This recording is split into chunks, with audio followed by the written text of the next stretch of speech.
प्यारे बच्चों, आज हम लोग कक्षा 10 के विज्ञान में जीवन की प्रक्रियाएं जो अध्याय चल रहा था उसमें आज हम लोग प्रकाश संश्लेषण की बात करेंगे। प्रकाश संश्लेषण सबसे महत्वपूर्ण माना जाता है। अगर हम लोग इसको बोर्ड की दृष्टि से देखें तो बोर्ड में प्रकाश संश्लेषण से प्रश्न लॉन्ग में पूछे जाते हैं, कभी कभी कम से कम 4 नंबर में प्रश्न तो जरूर रहते हैं। तो प्रकाश संश्लेषण की प्रक्रिया को समझते हैं। सबसे पहले तो ये समझते हैं कि प्रकाश संश्लेषण की प्रक्रिया होती क्या है। तो इस चीज को यहाँ पर ध्यान देंगे, जो प्रकाश संश्लेषण होता है वो पौधों की जो पत्तियां होती हैं, जो पौधों की पत्तियां होती हैं, पौधों की पत्तियों में उपस्थित हरित लवक भाग में प्रकाश संश्लेषण की प्रक्रिया होती है। तो कहां पर होती है प्रकाश संश्लेषण? पौधों की पत्तियों में उपस्थित जो हरित लवक होता है उस हरित लवक में प्रकाश संश्लेषण की प्रक्रिया होती है। प्रकाश संश्लेषण की जो प्रक्रिया होती है 2 चरणों में पूरी होती है। एक यहाँ पर प्रकाशीय अपक्रिया होती है और जबकि दूसरा अंधकार अपक्रिया के नाम से जानते हैं। जो हरित लवक होता है, अगर हरित लवक की बात करें तो इसमें 2 मुख्य भाग होते हैं। अगर ये जो है डायग्राम बनाए यहाँ पर हरित लवक का, तो ये बाई लेयर होता है, दोहरी भित्ति वाला होता है,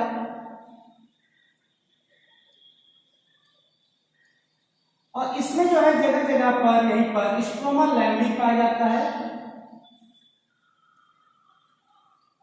ये स्ट्रोमा लैम्बी बना लेते हैं, मान लेते हैं। इसी पर एक सिक्के के ढेर की आकृति की संरचना पाई जाती है।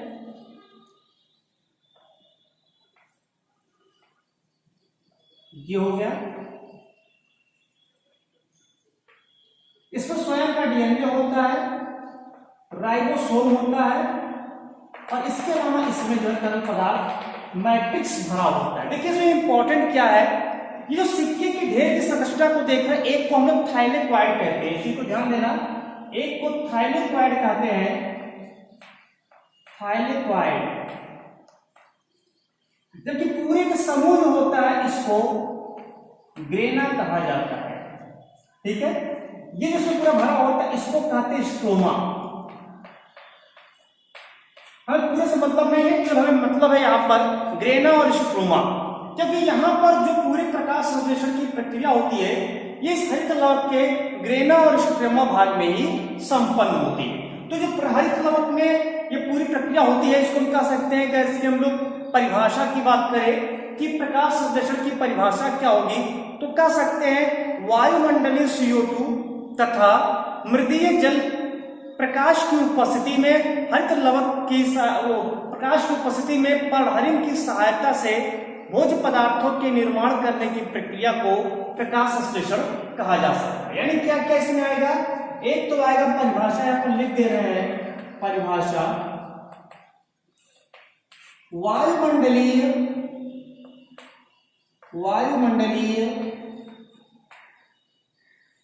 CO2 तथा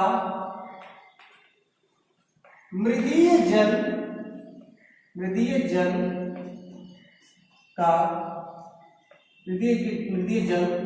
से प्रकाश की उपस्थिति में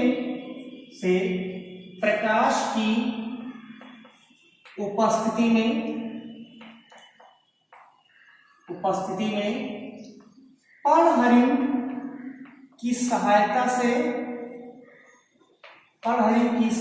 से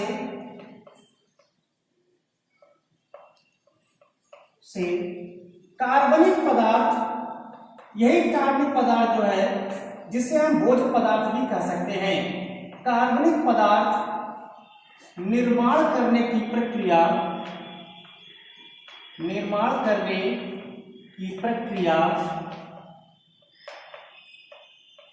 प्रकाश संश्लेषण कहलाती है।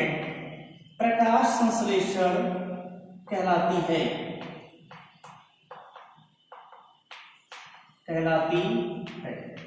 ये चीज यहां पर क्लियर हो गया। इसकी परिभाषा के द्वारा इसको जान लें कि प्रकाश संश्लेषण कहते किसे हैं। इस प्रकाश संश्लेषण में हमने क्या किया, कहा कि CO2 रहता है और मृदीय जल रहता है। ये दोनों आपस में रिएक्शन करते हैं प्रकाश की उपस्थिति में, और ये यहाँ पर सहायक होता है पढ़हरिन। अभी ये भी प्रश्न की पढ़हरिन कहाँ पाया जाता है इसको भी समझेंगे। और ये यहाँ पर एक कार्बनिक पदार्थ C6H12O6 प्लस H2O प्लस उत्पाद के रूप में O2 का निर्माण यहाँ पर होता है। इसको हम बैलेंस कर लेते हैं, यहाँ पर 6 5 6 6। तो इस तरह से यहाँ पर कार्बनिक पदार्थ बन रहा है, इसको हम लोग कहते हैं प्रकाश संश्लेषण। लेकिन ये जो एक लाइन में प्रक्रिया लिखी गई है, एक्चुअल में ये एक लाइन की प्रक्रिया नहीं होती है। इसी में पूरी अभिक्रिया, इसी अभिक्रिया को अगर हम बात करें तो इसकी पूरी अभिक्रिया यहाँ पर 2 चरणों में पूर्ण होती है। पहला चरण क्या है, इस H2O जल का फोटोलाइसिस होता है, प्रकाशीय अपघटन होता है, और जिसके फलस्वरूप, इस प्रकाशीय अपघटन के फलस्वरूप यहां पर जो है ऑक्सीजन का निर्माण होता है। यानी ऑक्सीजन कहां से निर्मित होती है, H2O जल से। इस चीज को बेटा यहाँ पर ध्यान रखना कि मैं क्लास 10th लेवल पढ़ा रहा हूं। अगर प्रकाश संश्लेषण को बहुत डिटेल में पढ़ना है तो मेरे इसी जो है चैनल पे क्लास 11th में जो है प्लांट फिजियोलॉजी में फोटोसिंथेसिस टॉपिक है, उस फोटोसिंथेसिस में पूरा इसके डिटेल में लाइट रिएक्शन और डार्क रिएक्शन दोनों जो है बहुत ही डिटेल में बताया गया है। यहाँ पर मैं केवल जो है समराइज कर रहा हूँ, बहुत ही छोटा कर दे रहा हूँ। क्यों कर रहा हूँ, क्योंकि यहाँ पर क्यों मैं हाई स्कूल लेवल का पढ़ा रहा हूँ, तो क्लास 10th के लिए यह जो है वीडियो है। तो इसी को ध्यान रखिएगा। प्रकाशीय अपघटन के द्वारा जल से जो है ऑक्सीजन निकलता है, जल की इसी में CO2 है, ये CO2 जो इसका अपचयन होता है, और इस अपचयन के द्वारा यहाँ पर जो है भोजन बनता है। तो ये इसका क्या हो रहा है, इसका अपचयन होता है। तो देख रहे हैं कि यहाँ पर 2 अभिक्रिया हो रही है, एक प्रकाशीय अपघटन हो रहा है और दूसरा अपचयन की अभिक्रिया हो रही है, जिसके द्वारा जो है भोजन का निर्माण हो रहा है। एक्चुअली जो दोनों प्रक्रिया होती है 2 चरणों में पूर्ण होती है। इसी दोनों चरणों को हम लोग कहते हैं प्रकाशीय अभिक्रिया और अप्रकाशीय अभिक्रिया के नाम से जानते हैं। तो स्टार्ट करते सबसे पहले इसमें प्रकाशीय अभिक्रिया के बारे में जानते हैं कि प्रकाशीय अभिक्रिया होती क्या है, और ये प्रकाशीय अभिक्रिया की खोज किसने किया, प्रकाशीय अभिक्रिया कहां पर होती है, ये चीज हम इसमें जानेंगे। देखिए प्रकाशीय अभिक्रिया जो है अगर हम लोग बात करें तो ये प्रकाशीय अभिक्रिया हरित लवक के, जो हरित लवक होता है उस हरित लवक के ग्रेना भाग में होता है। हरित लवक के ग्रेना भाग में प्रकाशीय अभिक्रिया होती है। जो प्रकाशीय अभिक्रिया है इसकी खोज जो है हिल एंड स्कैरिस ब्रिक ने किया था। इसकी खोज की अगर हम लोग बात करें तो उसकी खोज हिल, पूरा नाम जो है अगर कहें यहाँ पर तो रॉबर्ट हिल तथा स्कैरिस ब्रिक ने किया था। किस पौधे पर किया था, तो इसके उन्होंने जो पौधा यूज किया था वो स्टीलेरिया मीडिया, और इसके अलावा जो एक और पौधा लिए थे लैमिनम एल्बम। तो लैमिनम एल्बम या स्टीलेरिया मीडिया का इन्होंने क्या किया कि उसके ग्रेना को निकाल करके, उस ग्रेना को जो है निकाल करके उसका फोटोलाइसिस कराया है, और उस फोटोलाइसिस में उन्होंने देखा क्या कि इस फोटोलाइसिस में जो ग्रेना पार्ट से जब आकर प्रकाश टकराता है तो उस जल से ऑक्सीजन मुक्त होता है, और इस तरह से सिद्ध हुआ कि जो ऑक्सीजन का उद्गम केंद्र होता है वो जल होता है, ना कि CO2 होता है। इसीलिए प्रकाशीय अभिक्रिया को हिल अभिक्रिया के नाम से भी जानते हैं। जो प्रकाशीय अभिक्रिया है इसे हम लोग हिल अभिक्रिया के नाम से भी जानते हैं।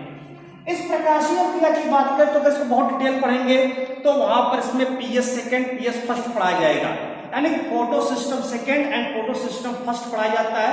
तो पूरी इसमें डिटेल रहती है। हालांकि हाई स्कूल में इतना डिटेल हम लोग को नहीं जानना है, बहुत ही समराइज करना है कि क्या क्या चीज में होता है, इस चीज को केवल हमें देखना है।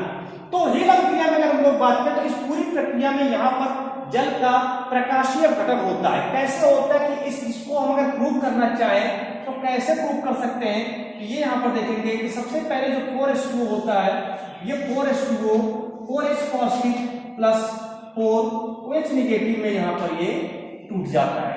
अब ये 4OH नेगेटिव होता है ये 4OH नेगेटिव पुनः जो है 4OH और प्लस 4 इलेक्ट्रॉन को यहाँ से विपरीत होता है, पूरा ये 4OH होता है, ये 4OH अब ये यहाँ पर 2H2O प्लस O2 में कन्वर्ट होता है। अगर हम इसको बैलेंस कर रहे हैं तो देख रहे हैं कि यहाँ से 2 से ये 2 कट गया और इससे ये कट गया और इस हथियार से इससे कटा और ये बचा हमारे पास 2H2O 4H positive plus 4 electron plus O2।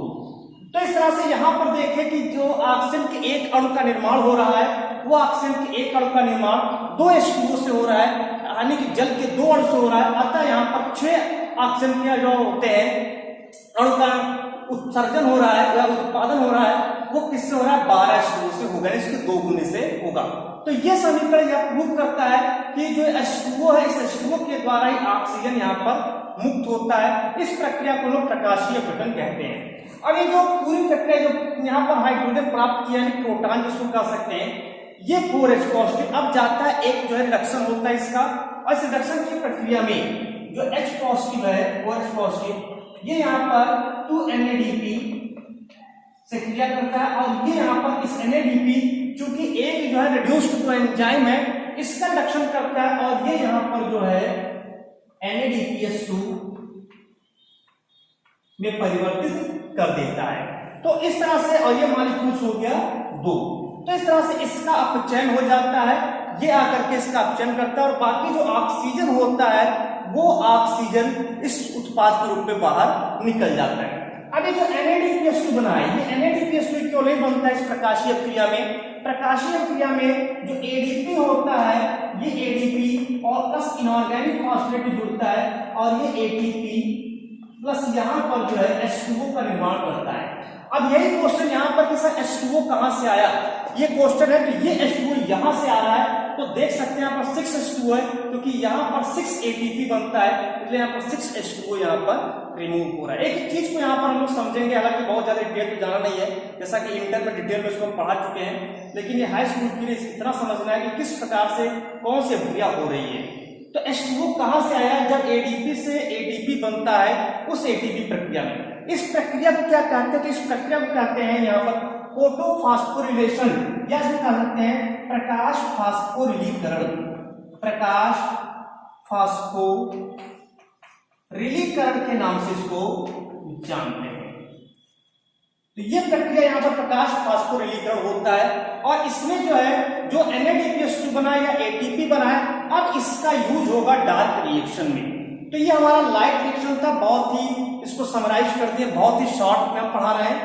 तो इसमें बस इतना समझना है हाई स्कूल में कि प्रकाशीय क्रिया कहाँ पर होती है, हरित लवक के ग्रेना भाग में होती है, किसने खोजा तहिला और स्काइरोस्क्रिप्ट ने, किस पौधे में स्पिलेरिया मीडिया या लैंडम एल्बम में से लिख सकते हैं कोई एक, इसलिए इसको हम लोग हिलक क्रिया कहते हैं। यह अभिक्रिया प्रकाश की उपस्थिति में होती है, प्रकाश की उपस्थिति में होती है जिसमें जो जल है उस जल का फोटोलाइसिस होता है, प्रकाशीय अपघटन होता है जिसके फलस्वरूप ऑक्सीजन निकलता है और ये जो प्रोटॉन निकलता है ये प्रोटॉन जाकर के जो NADP होता है उस NADP का अपचयन करता है और अपचयन करके NADPH2 बनाता है, जबकि ADP इनऑर्गेनिक फॉस्फेट से क्रिया करके एक ATP का अणु बनाता है जिसमें भी जल यहाँ पर मुक्त होता है। अब ये जो NADPH2 और ATP है ये यहाँ से निकल करके जाएगा और पहुंचेगा डार्क रिएक्शन यानी अंधकारमय अपक्रिया में पहुंचता है जिसको अप्रकाशीय अपक्रिया के नाम से भी जानते हैं। तो अब उसको समझते हैं, ये हम लोग का हो गया प्रकाशीय अभिक्रिया। अब दूसरा समझते हैं अप्रकाशीय अभिक्रिया को।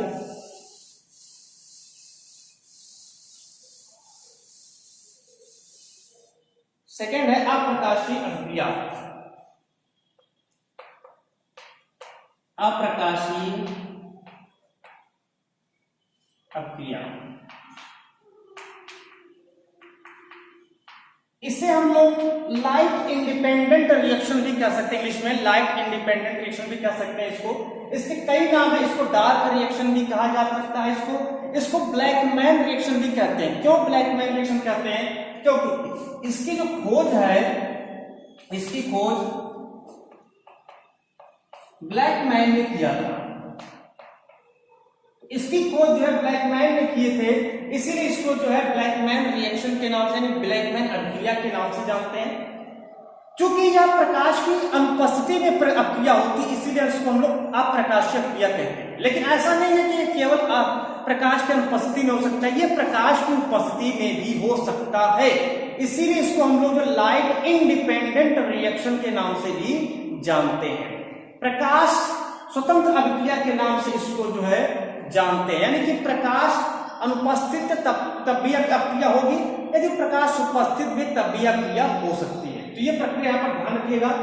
लेकिन मेन इसको हम लोग डार्क रिएक्शन यानी अंधकारमय अभिक्रिया या अप्रकाशीय अभिक्रिया के नाम से ही जानते हैं।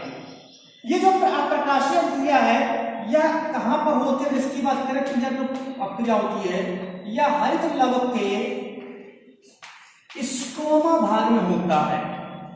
हरित लवक के स्ट्रोमा भाग में होता है, इस चीज को ध्यान रखिएगा। पहला जो था वो ग्रेनम भाग था, स्ट्रोमा क्या है, ये पूरा देख रहे हैं मैट्रिक्स है, इसी मैट्रिक्स वाले भाग में उसको स्ट्रोमा कहते हैं। उस स्ट्रोमा भाग में हरित लवक स्ट्रोमा भाग में अप्रकाशीय क्रिया होती है।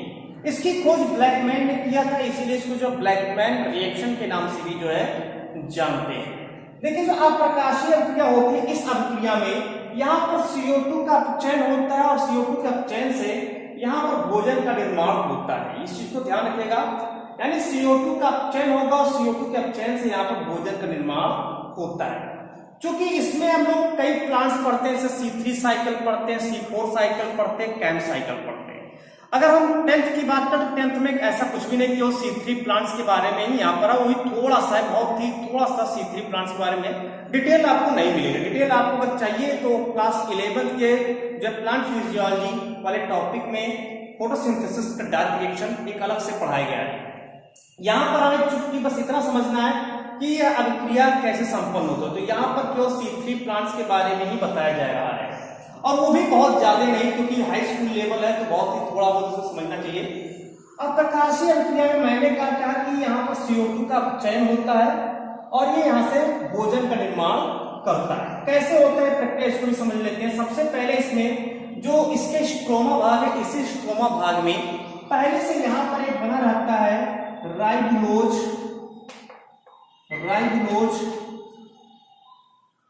5-फास्फेट। राइबोलोज 5-फास्फेट यहां पर बना रहता है। इस राइबोलोज 5-फास्फेट के जो 6 अणु होते हैं, यह 6 अणु राइबोलोज 5-फास्फेट से यहां पर आता है और एटीपी यहां से क्रिया करता है। तो कितने एटीपी क्रिया करेंगे, चूंकि 6 अणु है तो यहां पर एटीपी भी जो आएगा वो 6 एटीपी मॉलिक्यूल्स यहां पर आएगा और ये कन्वर्ट होकर के अब मान लेता है एक फास्फेट निकल करके से जुड़ेगा। पहले 5वें नंबर के कार्बन पर ऑलरेडी एक फास्फेट है, तो कहां पर जाएगा, पहले नंबर पर जाएगा और ये बना लेगा राइबोलोज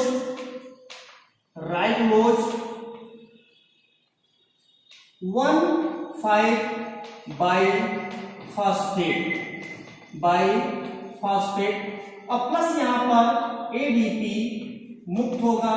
कितने एडीपी होंगे, 6, और ये कितना होगा, ये भी है 6। एक्चुअल में अब यहां से स्टार्ट होता है डार्क रिएक्शन, क्योंकि ये रिएक्शन इसलिए बताना पड़ता है क्योंकि होता है सर राइबोलोज 1,5-बाइफास्फेट कैसे बन गया, तो बताना पड़ता है कि राइबोलोज 5-फास्फेट जो कि स्ट्रोमा भाग में उपस्थित है उसमें सबसे पहले राइबोलोज 1,5-बाइफास्फेट बनता है, जहां पर 6 एटीपी का लॉस होता है। कुल 18 एटीपी यहां पर लॉस होंगे और 12 एनएडीपी लॉस होगा, इसको समझेंगे भी बाद में। तो राइबोलोज 1,5-बाइफास्फेट बनता है। अब ये जो राइबोलोज 1,5-बाइफास्फेट है, राइबोलोज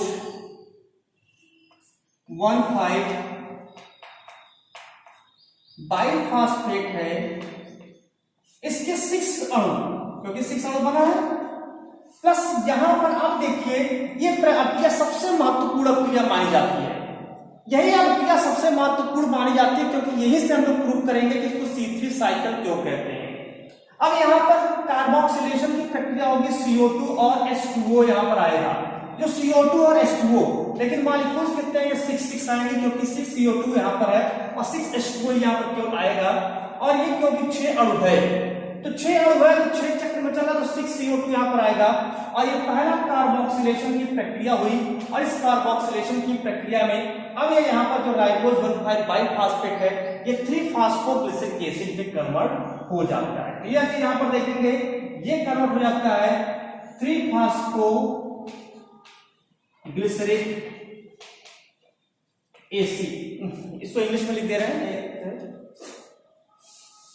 हिंदी में लिख दे रहे हैं 3-फॉस्फोग्लिसरिक अम्ल। कुल जो है यहाँ पर 12 मॉलिक्यूल्स यहाँ पर बनते हैं। इसी को ध्यान रखें क्योंकि 3 कार्बन वाला यौगिक है फॉस्फोग्लिसरिक एसिड। जो ग्लिसरिक एसिड होता है वो 3 कार्बन वाला यौगिक है, इसीलिए इसको हम C3 साइकिल भी कहते हैं क्योंकि 3 कार्बन वाला यौगिक बन रहा है। ये देखिए पहला जो था इसको हम फर्स्ट फास्फोरिलीकरण भी कहते हैं, प्रथम फास्फोरिलीकरण। इसको कार्बोक्सीकरण कहते हैं, कार्बोक्सिलेशन इसको कह सकते हैं, कार्बोक्सीकरण। फिर आता है द्वितीय फास्फोरिलीकरण। द्वितीय फास्फोरिलीकरण में क्या होता है, जो 3-फॉस्फोग्लिसरिक एसिड है, 3-फॉस्फोग्लिसरिक एसिड है, ग्लिसरिक अम्ल के कितने अणु हैं, 12 अणु हैं, प्लस यहां पर पूरा जो है फिर उतने यहाँ 12 एटीपी आएगा, जितने मॉलिक्यूल्स उतने यहां पर एटीपी आएगा। और फिर ये एटीपी में से एक फास्फेट निकल कर किससे जुड़ेगा, तीसरे कार्बन पर ऑलरेडी एक फास्फेट समूह है तो कहां बन जाएगा, पहले पर जाएगा और ये बन जाएगा 1,3-बाइफॉस्फोग्लिसरिक अम्ल। कितने अणु बनेंगे, तो ये बनेगा 12 अणु बनाएगा। अब पूरा क्या होगा, अब यहां पर रिडक्शन होगा। अब चेन की अपक्रिया होगी, 4 अपक्रिया है। पहला प्रथम फास्फोरिलीकरण, कार्बोक्सीकरण, द्वितीय फास्फोरिलीकरण और चौथा आता है अब जो यहां पर जो है अपचयन, रिडक्शन। अपचयन में क्या होगा, जो 1,3-बाइफॉस्फोग्लिसरिक अम्ल है, ग्लिसरिक अम्ल के कितने अणु, 12 अणु। ये यहां पर आएगा और प्लस इसके साथ में आएगा जुड़ेगा 12 NADPH2। अब समझ में आया कि NADPH2 कहां से प्राप्त हुआ। अभी जो हमने लाइट रिएक्शन में पढ़े थे उस लाइट रिएक्शन इसको प्राप्त किए हैं, ये ATP लाइट रिएक्शन से ही यहां पर आया है। तो जो प्रकाशीय क्रिया पढ़े थे जहां पर ये दोनों बना था वो वहीं से आ रहा है और ये आकर के इसका अपचयन, अब यहाँ पर NADPH2 है, ये अपचयित है। अब इसका ऑक्सीडेशन होगा और ये जाकर के इसको अपचयित करेगा। अपचयन करने के बाद ये यहां से जो 1,3-डाइफॉस्फोग्लिसरिक एसिड था ये यहां से जो है 3-फॉस्फोग्लिसरॉल्डिहाइड बनाएगा। इसके जो 2 हाइड्रोजन है वो हाइड्रोजन आकर के जुड़ेगा C3H6O3 जो था अब वो C3H8O3 बनेगा, जिसको हम नाम दे देते हैं 3-फॉस्फोग्लिसरॉल्डिहाइड। कितने अणु बनेंगे, कुल 12 अणु यहां पर बनता है। प्लस इसके अलावा इसमें क्या निकलेगा, 12 NADP निकलेगा और प्लस 12 H3PO4 यानी फास्फेट भी यहां से रिलीज होगा, क्योंकि यहां पर 2 फास्फेट है और वहां पर हमने एक ही फास्फेट यूज किया है। एक फास्फेट यहां से निकल करके बाहर निकल गया। तो इस तरह से ये अभिक्रिया यहां पर पूरी हुई। अब 3-फॉस्फोग्लिसरॉल्डिहाइड के जो 12 अणु है, अब यहां पर फिर 2 समीकरण स्टार्ट होगा, वो डिटेल नहीं पढ़ना आप लोगों को हाई स्कूल में। फिर 2 समीकरण स्टार्ट होगा, एक सरल समीकरण जाएगा और एक जटिल समीकरण जाएगा। अब ये 3-फॉस्फोग्लिसरॉल्डिहाइड है, ऊपर का मिटा देना तो उसको समझ में आ जाएगा।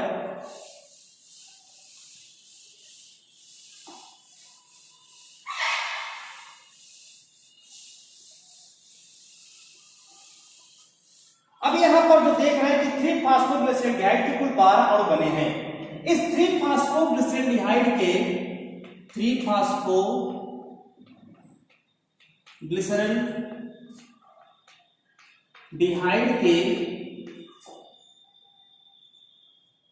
2 अणु, कितने अणु, केवल 2 अणु, यहां ध्यान दिया, केवल 2 अणु सरल समीकरणों के द्वारा, सरल समीकरणों के द्वारा, इतने लिखना है केवल अंत में, सरल समीकरणों के द्वारा शर्करा का निर्माण करते हैं, यानी क्या सकते हैं, शर्करा या कार्बोहाइड्रेट, इसको उनका C6H12O6 का निर्माण करते हैं। जबकि 3-फॉस्फोग्लिसरॉल्डिहाइड जो होता है, इसके अभी कितने बचे हैं, 10 अणु बचा है। 3-फॉस्फोग्लिसरॉल्डिहाइड के 10 अणु, कितने अणु, 10 अणु जो होते हैं, ये सरल समीकरण है। जटिल समीकरणों द्वारा, इस चीज को भी ध्यान रखिएगा बेटा, जटिल समीकरण लिखना रहेगा आपको। तो जटिल समीकरण के द्वारा पुनः जो है राइबोज 5-फॉस्फेट के 6 अणु का निर्माण करेगा। पुनः जो है राइबोज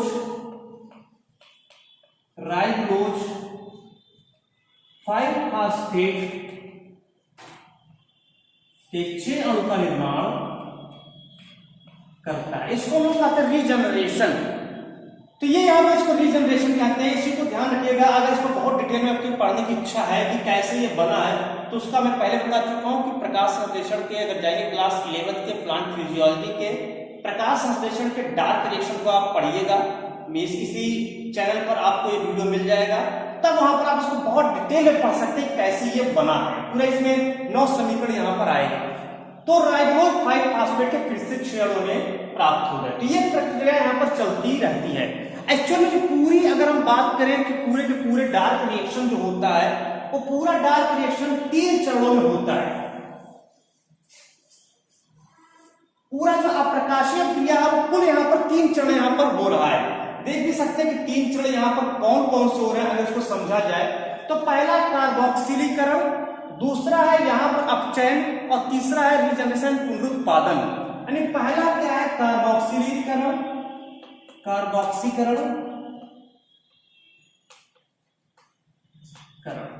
कार्बोक्सीकरण कहां पर हो रहा है, तो ये आप जो देख रहे हैं ये कार्बोक्सीकरण है। यहीं पर CO2 का अपचयन हो रहा है, इस CO2 का। तो पहली सबसे प्रमुख अवस्था ये होती है कार्बोक्सीकरण। दूसरा यहां पर होता है अपचयन। अपचयन जो हो रहा है वो ये हो रहा है, ये जो चौथा यहां पर देख रहे हैं अपचयन। यहाँ पर NADPH2 का अपचयन जो है, ये NADPH2 जो अपचयित है, ये इसका अपचयन करेगा 3-फॉस्फोग्लिसरिक अम्ल का, और 3-फॉस्फोग्लिसरिक अम्ल का, और वो वहां पर 3-फॉस्फोग्लिसरिक अम्ल बनाएगा।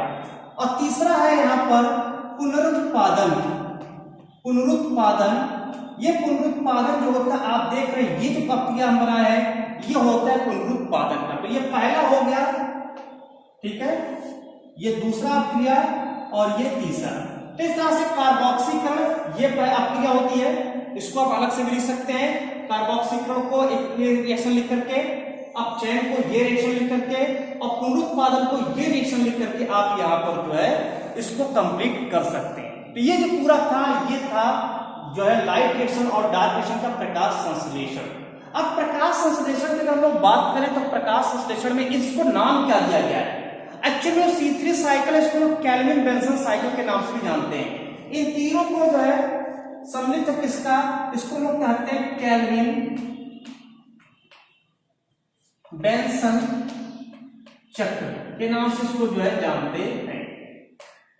क्योंकि इसकी जो खोज है C3 साइकिल की, इसको C3 चक्र भी कह सकते हैं। क्यों कह सकते हैं, क्योंकि इसमें पहला जो उत्पाद है वो 3 कार्बन वाला यौगिक 3-फॉस्फोग्लिसरिक अम्ल है, इसे इसको C3 चक्र के नाम से भी जानते हैं। इसकी खोज कैल्विन तथा बेंसन ने किया था, और इसी की खोज का इसको जो है कैल्विन बेंसन चक्र के नाम से भी पूरा जानते हैं, जो यहाँ पर C3 साइकिल होते हैं, जो हम लोग यहाँ पर पढ़े हैं। आज बहुत डिटेल तो नहीं पढ़े हैं, फिर भी जो है जो उसको पढ़े हैं हाई स्कूल लेवल में, तो उसके अनुसार अगर देखा जाए तो इसको लोग कैल्विन बेंसन चक्र के नाम से जानते हैं। तो ये पूरा यहाँ पर कैल्विन बेंसन चक्र था, जो कि हम लोग प्रकाश संश्लेषण के डार्क रिएक्शन के अंतर्गत आता है। तो पहले लाइट रिएक्शन में पढ़ेंगे किस प्रकार से जल का फोटोलाइसिस होता है, उस फोटोलाइसिस के द्वारा ऑक्सीजन रिमूव हुआ। इसके अलावा दूसरा देखें कि उस प्रकाशीय क्रिया में जो NADPH2 बना था और जो ATP बना था वो किस तरह से डार्क रिएक्शन में आया, और डार्क रिएक्शन में आकर के यहाँ पर ATP या NADPH2 ये यहाँ पर इस जो भी पदार्थ यहाँ पर उसको अपचेत करता है, और चेक करने के बाद जो है CO2 का वो भोजन का निर्माण करता है, शर्करा का निर्माण करता है, और बाकी जो शेष बचते हैं उससे पुनः ट्राइग्लोज 5 फास्फेट बना लेता है। तो इस प्रकार से ये बच्चों कंफ्यूज मतलब कि 10 अणु है तो 6 अणु कैसे बना, इसको हमने पहले बताया कि इसका वीडियो इसी चैनल पर उपस्थित, उसको आप देख सकते हैं कैसे वो 6 अणु में कन्वर्ट होता है। तो ये पूरा जो प्रक्रिया था ये था प्रकाश संश्लेषण की प्रक्रिया। प्रकाश संश्लेषण की अगर प्रक्रिया की बात करें तो इसके कुछ महत्व भी होते हैं। कहाँ पर इसके महत्व है, तो पौधों में सबसे ज्यादा इंपॉर्टेंट होता है प्रकाश संश्लेषण। प्रकाश संश्लेषण इसलिए सबसे ज्यादा इंपॉर्टेंट होता है क्योंकि पौधे अपने भोजन का निर्माण प्रकाश संश्लेषण के द्वारा ही करते हैं। तो भोजन के निर्माण एक तो करते हैं, समस्त जीव जितने भी जीव है समस्त जीवों के लिए ऊर्जा का निर्माण करने का कार्य भी प्रकाश संश्लेषण के द्वारा ही होता है। कभी कभी बच्चों के दिमाग में आता है कि सर प्रकाश संश्लेषण जो प्रक्रिया है इसमें एक शब्द आपने बोला था पर्णहरित, वो पर्णहरित नहीं बताया कहां पर पाया जाता है। ये भी बच्चे कभी कभी पूछते थे सर आपने भी एक नाम दिया था पर्णहरित, ये पर्णहरित क्या है, तो ये पर्णहरित वर्णक है। पर्णहरित क्या है, वर्णक है। कहां पर पाया जाता है, ग्रेना में पाया जाता है। अगर कोई कहते हैं कि नहीं थाइलेक्वाइड में पाया जाता है तो भी सही है। क्यों कह सकते हैं सही है, क्योंकि कह सकते हैं एक स्टॉक ऑफ थाइलेक्वाइड, थाइलेक्वाइड के समूह को ग्रेना कहा जाता है। तो ये यहाँ पर पर्णहरित जो पाया जाता है थाइलेक्वाइड या ग्रेना जो कह सकते हैं उसको भाग में पर्णहरित पाया जाता है। एक्चुअल में जो पर्णहरित होता है ये पर्णहरित इस थाइलेक्वाइड में अगर पर्णहरित एक थाइलेक्वाइड में पर्णहरित की अगर संख्या की बात करें तो लगभग 230 अणु होते हैं पर्णहरित के। तो ये यहाँ पर होता है पर्णहरित एक हरे रंग का वर्णक होता है। इसी कारण जो पौधे होते हैं वो प्रकाश को जब अवशोषित करते हैं तो हरे रंग का जो प्रकाश होता है उसको रिफ्लेक्ट कर देते हैं। क्योंकि यह स्वयं हरे रंग का है, वर्णक है, इसीलिए यह स्वयं हरे रंग के प्रकाश का अवशोषण नहीं कर सकता है। इसीलिए हमें पत्तियां या जहां पर भी यह हरित लवक पाया जा रहा है उस वो भाग हमें हरा दिखाई पड़ता है, क्योंकि वह जो है उस प्रकाश का अवशोषण नहीं कर सकता है जिस प्रकाश का वो जिस रंग का वो बना है। तो पर्णहरित स्वयं हरे रंग का वर्णक है, इसलिए हमारे रंग को वहां से रिफ्लेक्ट करता है, इसीलिए पत्तियां हमें हमारी आंखों पर पड़ता है तो हमें हरे रंग की दिखाई देती है। सबसे अधिक जो प्रकाश संश्लेषण की प्रक्रिया सबसे तीव्र गति से होती है वो लाल रंग के प्रकाश में होती है, बात ध्यान रखिएगा। सबसे प्रभावी जो अगर कहें प्रभावी रंग कौन सा है प्रकाश संश्लेषण के लिए, तो प्रकाश संश्लेषण के लिए सबसे प्रभावी रंग होता है वो होता है लाल रंग का जो प्रकाश किरण होती है, लाल रंग प्रकाश किरण होती है, ये यहाँ पर सबसे प्रभावी होता है। क्योंकि सबसे अधिक तरंग दूरी जो होती है इसी की होती है, जो है लाल रंग का जो बात है तो 650 से लेकर के 760 नैनोमीटर के बीच में इसकी तरंग दूरी होती है। तो इसलिए सबसे इंपॉर्टेंट यहाँ पर ये रहता है। कभी कभी पूछता जाता है क्वेश्चन की माने जाते हैं, ये भी बहुत अच्छा सा क्वेश्चन है कि सर C3 क्योंकि हाई स्कूल में तो प्योर C3 है, C4 का कहीं नाम नहीं है, कैम का कहीं नाम नहीं है। तो कोई कहीं पूछ लेता सर सबसे अच्छे प्रकाश संश्लेषक किसे माने जाते हैं, तो सबसे अच्छे प्रकाश संश्लेषक C4 प्लांट्स को माना जाता है। ध्यान रखिएगा C4 प्लांट्स को माना जाता है। C4 प्लांट्स जो होते हैं प्रायः एक बीजपत्री होते हैं, प्रायः एक बीजपत्री होते हैं। C4 प्लांट वो सबसे अच्छे प्रकाश संश्लेषक माने जाते हैं। उसमें डाइमॉर्फिक हरित लवक पाया जाता है, द्विरूपी हरित लवक पाया जाता है। ये भी बात का ध्यान रखिएगा, ठीक है। अभी उसकी हम लोग बात की C4 प्लांट्स है, लेकिन फिर भी थोड़ा बहुत उसके बारे में जाने, क्योंकि जब फ्यूचर में आप बायो पढ़ेंगे तो वहां पर आपको शब्द भी वहां पर यूज किया जाएगा। तो ये जो पूरा आज का टॉपिक था ये था प्रकाश संश्लेषण, जो सभी पौधों के लिए सबसे महत्वपूर्ण है और सभी पौधे अपने भोजन का निर्माण इसी के द्वारा करते हैं और इसी के द्वारा समस्त जीव भी भोजन प्राप्त करता है। आई होप आप लोग को समझ में आ गया होगा। धन्यवाद, थैंक यू सो मच।